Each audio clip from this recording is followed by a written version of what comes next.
6장 9절에서 11절까지 말씀입니다. 누가복음 6장 9절에서 11절까지 말씀입니다. 우리 함께 한 목소리로 읽도록 하겠습니다. 시작. 베드로 및 그와 함께 있는 모든 사람은 그들이 잡은 고기가 엄청나게 많은 것에 놀랐던 것이다. 또한 세베대의 아들들로서 시몬의 동료인 야고보와 요한도 놀랐다. 예수께서 시몬에게 말씀하셨다. 두려워하지 말아라. 이제부터 너는 사람을 낚을 것이다. 그들은 배를 무태된 뒤에 모든 것을 버려두고 예수를 따라갔다. 아멘. 누가복음 묵상을 해나가고 있습니다. 또 이 말씀 속에서 예수 그리스도의 이야기와 사역 가운데 우리에게도 은혜가 있기를 또한 소망합니다. 이제 예수님께서 공생의 사역을 시작하시면서 본격적으로 제자들을 부르시게 됩니다. 그리고 오늘 본문이 베드로와 요한 그리고 야고보를 부르시는 장면이 등장합니다. 게네사렛이라고 하는 호숫가에서 예수님께서 계셨고 이미 제자들을 부르시기 전부터 많은 사람들이 모여들어서 예수님의 말씀을 듣고 있었다라고 기록되어집니다. 예수님은 또한 독자적으로 일단 활동을 시작하셨고 많은 무리가 이미 예수님의 이 가르침에 듣기 위하여서 모여들고 있는 상황이었습니다. 그런데 예수님께서 게네사렛 호숫가에 나가보니 거기에 배가 두 척이 있었고 갑자기 그 배 위에 오르셔서 말씀을 가르치기 시작합니다. 그리고 어부였던 베드로와 그의 친구들은 옆에서 그물을 씻고 있었습니다. 아마도 예수님께서 이미 사람들을 많이 모아두고 있는 상황이었기 때문에 그가 배 위에 올라가서 말씀을 전하겠다라고 이야기하니 배의 주인이었던 베드로도 또 요한과 야고보도 크게 문제 삼지 않고 허락해줬던 것 같습니다. 그래서 예수님께서 이제 배 위에 올라가셔서 말씀을 전하는 것이죠. 그러면서 뜬금없이 예수님께서 말씀을 그치신 이후에 베드로를 향해서 이야기하게 됩니다. 4절에 보면요. 예수께서 말씀을 그치시고 시몬에게 말씀하셨다. 깊은 데로 나가 그물을 내려서 고기를 잡아라. 이제 배 위에서 막 무태는 사람들이 있고 배 위에 예수님께서 굉장히 멋있게 말씀을 전하시다가 갑자기 말씀을 멈추시고 그물을 씻고 있었던 베드로에게 이야기하기를 깊은 데로 나아가서 그물을 내려서 고기를 잡아라 라고 명령하십니다. 그러자 이 말을 들었던 베드로가 5절에 이렇게 반응합니다. 시몬이 대답하였다. 선생님, 우리가 밤새도록 애를 썼으나 아무것도 잡지 못했습니다. 그러나 선생님의 말씀을 따라 그물을 내리겠습니다. 밤새 물고기 한 마리를 잡지 못했던 베드로는 예수님의 말씀에 순종하여서 그물을 내려보겠다라고 이야기하게 됩니다. 그리고 6절에 보면 그런 다음에 그대로 하니 많은 고깃대가 걸려들어서 그물이 찢어질 지경이었다. 예수님이 명령한 대로 깊은 곳에 그물을 던지자 고깃대가 엄청나게 많이 걸려들어서 그물이 찢어질 지경이 되었다라고 기록됩니다. 그리고 베드로와 세베대의 아들들인 요한과 야고보가 있는 앞에서 예수님께서 이제 이렇게 말씀합니다. 두려워하지 말아라. 이제부터 너는 사람을 낚을 것이다. 그리고 나서 이 명령 앞에 11절에 보면 그들은 배를 무태된 뒤에 모든 것을 버려두고 예수를 따라갔다라고 기록됩니다. 이들의 직업은 어부였습니다. 어부로서 최고의 성과는 물고기를 많이 낚는 것이 어부가 할 수 있는 최고의 성과였을 겁니다. 그것이 어부로서 부를 쌓는 일이었을 것이고 어부로서 먹고 사는 일의 최대의 성과는 물고기를 많이 낚아서 그것을 가지고 거래하는 것이 어부가 할 수 있는 최선의 어떠한 일의 결과물이었겠지요. 근데 오늘 예수님께서 나타나셔서 제자들이 무엇을 경험합니까? 물고기가 그물이 찢어질 정도로 낚는 일을 경험하게 됩니다. 어부로서 최상의 성과, 최고의 경험을 하게 되는 것이지요. 9절을 보면 베드로와 및 그와 함께 있는 모든 사람은 그들이 잡은 고기가 엄청나게 많은 것에 놀랐다라고 기록합니다. 어부로서 물고기가 그물 찢어질 정도로 낚이게 된 것은 이들에게는 최고의 경험이었고 최상의 결과물이었고 많은 사람들이 그 물고기가 많이 잡힌 것에 놀라게 됩니다. 그런데 그때의 예수님께서 제자들에게 뭐라고 말씀하시냐면 나를 따라와라 사람을 낚는 어부가 되게 해주겠다라고 말씀하시죠. 그들의 평생 직업이었던 어부로서 최상의 성과를 낸 날, 가장 큰 직업적인 성취를 한 날 예수님께서는 그들에게 말씀하시기를 이제 그만하고 나를 따라와라 라고 말씀하는 겁니다. 어쩌면 어부들이었던 베드로와 요한과 야고보는 그물이 찢어질 정도로 고기를 낚았을 때 이런 마음이 들었을 수도 있습니다. 와, 이제 우리 완전 인생 폈다. 이제 업으로서 계속해서 이 정도의 성과를 이 예수라는 사람 때문에 내게 된다면 부를 더 쌓을 수도 있을 것이고 더 놀라운 성과를 업으로서 얻을 수 있었을 거라고 생각했을 겁니다. 이제 완전 소위 땡 잡았다라는 마음으로 예수님이 그물을 통하여서 물고기를 낚게 하신 경험 속에서 업으로서의 최선의 삶을 살아갈 수 있을 거라고 생각했을 수도 있습니다. 그런데 예수님께서는 이 업으로서 이들에게 가장 큰 성과를 내게 하신 그날 모든 것을 버려두고 예수 그리스도를 따라오게 합니다. 어부들은 그리스도라고 하는 이 사람을 활용하고 이용하여서 이제부터 진짜 어부로서의 인생을 제대로 살아가 보자라고 하는 마음가짐이 있었을 수도 있습니다. 아, 이제 진짜 우리가 어부로서 물고기 한번 제대로 낚아보자라고 하는 마음이 약간은 생겼을 수도 있습니다. 세상의 기대가 그들에게 몰려와서 이제 놀라움 속에서 그 인생에 대한 꿈을 꿨을 수도 있습니다. 그런데 이제 세상적으로 가장 큰 성공을 거뒀던 어부인 이들에게 예수님께서 말씀하는 것은 그만하고 이제 나를 따라와라 라고 하는 것이지요. 이제 그들은 세상에서 누릴 수 없었던 가장 큰 가치인 예수 그리스도의 그 구원의 은혜와 사람을 낚는 일 가운데에 그들이 참여하게 되었기 때문입니다. 우리는 예수 따름을 우리의 삶에 머물러서 하는 경향이 있습니다. 내 삶의 일, 업으로서의 일, 내가 갖고 있는 삶의 그 어떤 인생의 틀 안에서 예수 그리스도를 따라가기를 원하는 것이죠. 그러다 보니까 우리의 예수 따름이 어떻게 변화되냐면 내 삶의 일을 해결하시는 분 정도로 그리스도를 만들어 놓고 내 삶의 일에 내 삶의 성과를 내는 정도의 예수 그리스도의 역사와 능력이 필요하다고 생각합니다. 그저 어부들이 예수님을 이용하여서 물고기를 낚는 것에 기대가 그쳤다면 그들은 예수님을 따라가지 않았을 겁니다. 그런데 그들은 이제 예수 그리스도께서 진짜 우리의 구원자이시고 능력이 있으신 분임을 믿었기 때문에 모든 것을 버려두고 예수 그리스도를 따라갈 수 있었습니다. 그리스도는 어부인 이 제자들의 어부로서의 삶 속에서 역사하시는 분이 아니라 이 어부인 제자들을 통하여서 당신의 하나님 나라의 일을 이루시는 분이셨습니다. 이것은 우리의 삶도 마찬가지입니다. 내가 살아가는 삶에 그리스도라는 이 존재를 도구 삼아서 내 삶에 가장 놀라운 성과를 내기를 원하고 내 삶에 필요한 것들을 성취하기를 원하는 신앙생활을 해나갈 때가 많습니다. 또한 우리는 그렇게 많이 교회에서 가르쳐 오기도 합니다. 그리스도를 통하여서 내 삶의 일을 이루어가는 것, 그리스도를 통하여서 내 어떤 소망을 이루어가는 것을 이야기하는 것이지요. 그런데 예수 그리스도는 근본적으로 그리스도의 일을 이루시는 분이시고 하나님 나라의 일을 이루어 가시는 분이기 때문에 이제 그의 자녀들에게 요구하는 것은 우리의 삶을 통하여서 그리스도를 따라가게 하시는 것이죠. 그리스도를 통하여서 나의 삶을 이루어가게 하시는 분이 아니라 나의 삶을 통하여서 예수 그리스도의 일에 참여하게 하시는 겁니다. 그렇다면 그 참여 속에서 이제 우리가 경험할 수 없었던 놀라운 능력과 놀라운 그리스도의 인도하심을 경험하게 될 것입니다. 때로는 삶의 일들이 잘 풀리지 않을 수 있을 겁니다.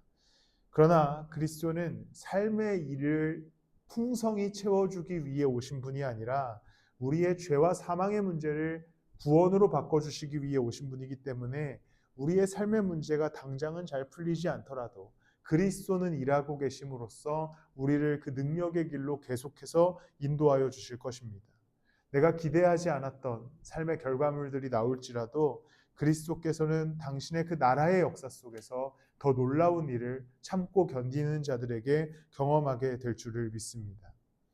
주님은 언제나 우리와 함께 하십니다. 내가 바라고 내가 원하는 곳에 함께 하시는 것이 아니라 그냥 늘상 우리와 함께 하시기 때문에 나의 특별한 일을 이루기 위해 오신 것도 아니고 나의 삶과 나의 일상과 동행하심으로써 그리스도의 능력의 길에 참여하게 하시기 위하여서 이 땅 가운데 오셨습니다. 오늘 우리는 나의 삶을 열심히 이뤄가지만 사실 더 큰 하나님 나라의 일에 참여되었다는 사실을 기억하십시오. 결국 나의 삶의 일에 그리스도가 참여한 것이 아니라 내가 그리스도의 일에 참여하였기 때문에 오늘 나의 삶의 현장이 때로는 메마른 땅처럼 보이는 곳을 종일 걸어갈지라도 주님께서 이미 놀라운 은혜를 주셨기에 결국 그 나라의 일에 참여하게 되어 주님이 주시는 놀라운 능력과 은혜를 경험하게 될 줄을 믿습니다. 베드로는 어부로서 가장 큰 성과를 거둔 날 그 모든 것을 버려두고 예수 그리스도를 따라갑니다. 베드로는 심지어 배도 갖고 있었던 사람이었고 꽤나 어부로서는 부유했던 사람이었던 것처럼 느껴집니다. 그런데 가장 놀라운 능력을 경험한, 놀라운 성취를 경험한 그날 한 번도 경험하지 못했던 불확실성을 따라 걸음을 옮겨가기 시작합니다. 사실 예수님의 가르침을 들었고 그의 기적을 눈으로 보았지만 그는 어부로서 안정적인 삶을 살아가다가 가장 불확실하고 불안정적인 예수라고 하는 사람을 따라가야 했기 때문입니다.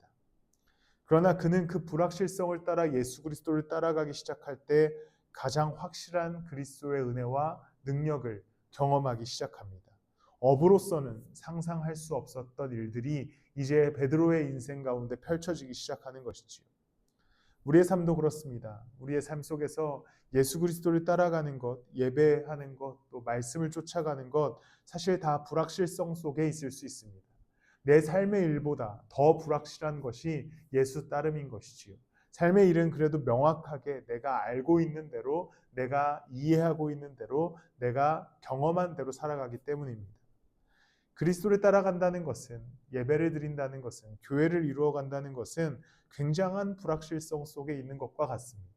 왜냐하면 보이지 않는 것을, 그리고 알 수 없는 미래를 그 하나의 신을 따라 걸어가는 것이기 때문입니다. 그러나 우리가 이 불확실성 속에서 예수 그리스도를 붙들어 삶의 걸음을 옮겨갈 때 가장 확실한 구원자 되신 예수 그리스도께서 놀라운 일들을 우리의 삶에서 일으켜 주시고 우리의 신앙 가운데 놀라운 회복을 주시고 그리고 예수 그리스도의 능력이 우리의 인생 가운데 임할 줄을 믿습니다. 삶에서 평안함을 누리고 계시다면 기도의 자리에 나아가셔서 이제 이 삶을 통해 어떻게 예수 그리스도를 따라갈 것인지를 고민하셨으면 좋겠습니다. 배 위에 머물러 계셔서 그곳에 있는 그 물고기를 누리지 마시고 이제 무엇을 버리고 어떻게 예수를 따라갈 것인지를 고민하는 사순의 기간을 지나가셨으면 좋겠습니다. 또한 이 사순의 기간 고통스럽고 불확실한 삶을 살아가고 계시다면 나의 삶을 확실하게 인도하시는 예수 그리스도를 붙들어 그 고통의 짐을 내려두고 그리스도를 쫓아 기도의 자리를 찾으며 예배의 자리를 찾을 때에 그리스도께서 그 안에서 놀라운 은혜를 부어주실 줄을 믿습니다. 이제 예수님이 제자들을 부르시고 제자들이 예수님을 바로 따라 나선 이후에 11절에 따라 나섰다라는 기록이 등장하고 12절에 바로 이제 이런 장면이 등장합니다. 예수께서 어떤 동네에 계실 때에 온몸에 나병이 든 사람이 찾아왔다. 그는 예수를 보고서 얼굴을 땅에 대고 엎드려 간청하였다. 주님, 하고자 하시면 나를 깨끗하게 해주실 수 있습니다. 한 나병 환자가 예수님을 찾아와서 자신을 깨끗하게 해달라라고 요청합니다. 그러자 13절에 예수님이 이렇게 기록합니다. 예수께서 손을 내밀어서 그에게 대시고 그렇게 해주마 깨끗하게 되어라 하고 말씀하시니 곧 나병이 그에게서 떠나갔다. 제자들은 물고기를 그물 찢어질 정도로 낚는 인생의 성취를 한 날 모든 것을 버려두고 예수 그리스도를 따라갑니다. 엄청난 불확실성을 따라 한 목수를 따라간 것이지요. 그런데 따라 나서자마자 그들이 경험한 것은 나병 환자, 율법에서 가장 부정한 질병을 가진 이 한 사람을 그리스도께서 고치시는 것을 눈으로 목격하게 됩니다. 제자들의 감정이 어땠을까요? 이제 그리스도의 능력을 직접 눈으로 경험했고 아마 그들은 잘 따라왔다라는 마음이 생겼을 겁니다. 우리의 삶도 그렇습니다. 우리는 무엇을 목격하게 되었습니까? 예수 그리스도의 십자가와 그분의 부활하심으로 말미암아 나와 같은 죄인이 하나님의 자녀되는 놀라운 기적을 경험한 자들입니다. 나병 환자가 치유되는 것과 상상할 수 없는, 비교할 수 없는 죄와 사망에서 자녀되는 권세를 우리가 이제 믿고 살아가게 됩니다. 그렇다면 나의 삶에 어떠한 것들을 내려놓고 포기하는 것도 우리는 놀라운 은혜 속에서 살아갈 수 있게 되는 힘이 될 줄을 믿습니다. 왜냐? 우리는 죄와 사망을 이기신 예수 그리스도를 경험하며 살아가기 때문입니다. 제자들이 나병 환자의 치유를 경험했듯이 우리는 예수 그리스도의 구원을 경험한 자들로서 이 땅을 살아가게 됩니다. 오늘 하루 어떠한 불확실성 속에서 혹은 어떠한 삶의 내려놓음 속에서 살아가실지라도 그리스도가 그 능력으로 우리와 함께 하실 줄 믿습니다. 말씀을 마무리합니다. 주님은 언제나 우리와 함께 하십니다. 베드로와 요한과 야고보와 결국 이 모든 것을 포기하고 따라 나감 속에서 경험하는 놀라운 은혜는 그리스도와의 동행이지. 사실 이것을 어떤 것과도 바꿀 수 없는 놀라운 은혜였습니다. 그리고 이제 예수 그리스도는 오늘도 우리와 함께 하여 주십니다. 그런데 주님이 우리와 함께 하시는 삶은 내가 원하는 삶의 형태, 내가 바라는 삶의 구조 속에서 함께 하시는 것이 아니라 주님의 역사, 주님의 능력, 주님의 계획 속에서 우리와 함께 하시기를 원하십니다. 그때에는 순종이 필요할 수도 있을 것이고 때때로는 포기함이 필요할 수도 있을 겁니다.